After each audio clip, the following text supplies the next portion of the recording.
It started with a single, persistent headache. Jason had never been one to suffer from migraines, so he brushed it off as stress from work. But as the days passed, the headache grew worse, pounding at his temples like an incessant drumbeat. One night, unable to sleep, he wandered into his living room. The clock on the wall read 3:03 a.m. Jason stared at it, his vision blurring slightly. He blinked, and when his eyes refocused, the clock now read 3:04 a.m. Nothing unusual, he thought, until he glanced at his phone and saw it was still 3:03 a.m. Confused, Jason rubbed his eyes and looked again. The phone remained at 3:03 a.m., but the clock on the wall had jumped to 3:05 a.m. His unease grew, and he decided to call it a night and return to bed. He set his phone down, checked the time one more time, 3:03 a.m., and fell asleep. The next morning, he woke up and checked his phone. It was still 3:03 a.m. Panic set in. Jason rushed to his living room to check the clock on the wall. It was stuck at 3:05 a.m.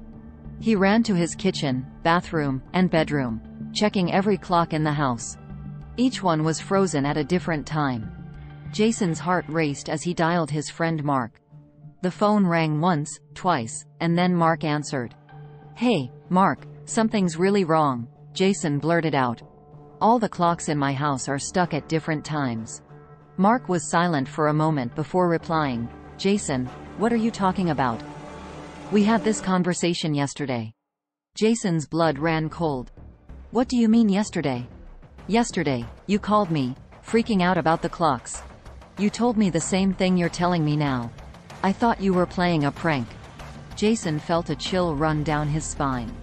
He hung up and paced around his house, trying to make sense of what was happening. His headache throbbed harder, almost as if it was trying to tell him something. Desperate for answers, Jason searched online for anything similar. He stumbled upon a forum thread discussing time anomalies and glitches in reality. Most posts seemed like jokes or conspiracy theories, but one user caught his attention. The user, Chrono Rider, claimed to have experienced something similar and left a cryptic message. "If your clocks are stuck, it means you're out of sync. Find the anchor point."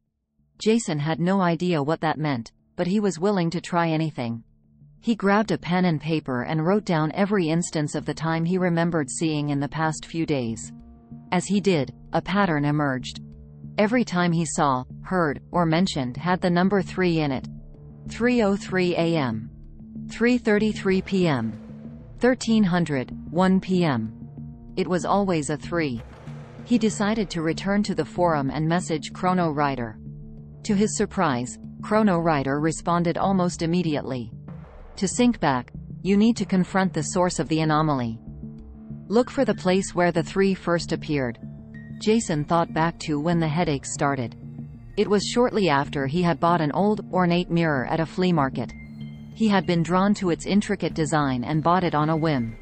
It was now hanging in his bedroom. He stood in front of the mirror, staring at his reflection. The headache was nearly unbearable. He touched the glass, and a shock ran through his body. Suddenly, the reflection warped and twisted, showing distorted images of himself at different ages, times, and places. Summoning his courage, Jason reached through the mirror. His hand passed through the glass as if it were water. He stepped through and felt a sensation like falling. Jason found himself in a dark void, with clocks floating all around him, all stuck at different times. In the center of the void was a figure cloaked in shadows, holding a massive clock with 3 hands, all pointing to different times. "You seek the truth," the figure whispered. "Time is not linear for you anymore. You must choose your anchor." Jason realized the figure was offering him a choice. He could anchor himself to a specific moment in time and end the anomaly. He thought of his happiest moment, the day he had proposed to his wife, Sarah.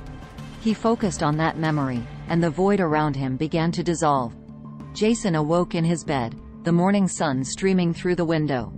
He checked his phone. It read 7 a.m. The headache was gone.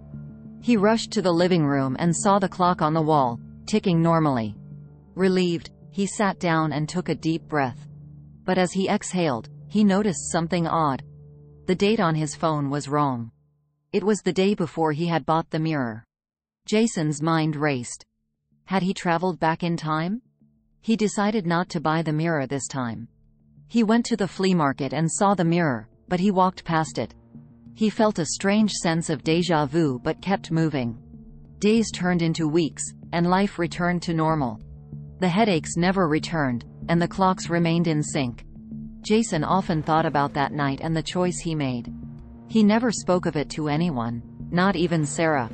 But sometimes, late at night, he would glance at the clock and see it flicker for just a moment, as if reminding him that time is never truly linear. And in those moments, he wondered if he had truly escaped the anomaly or if he was simply living in another layer of the mind-bending reality he could never fully understand.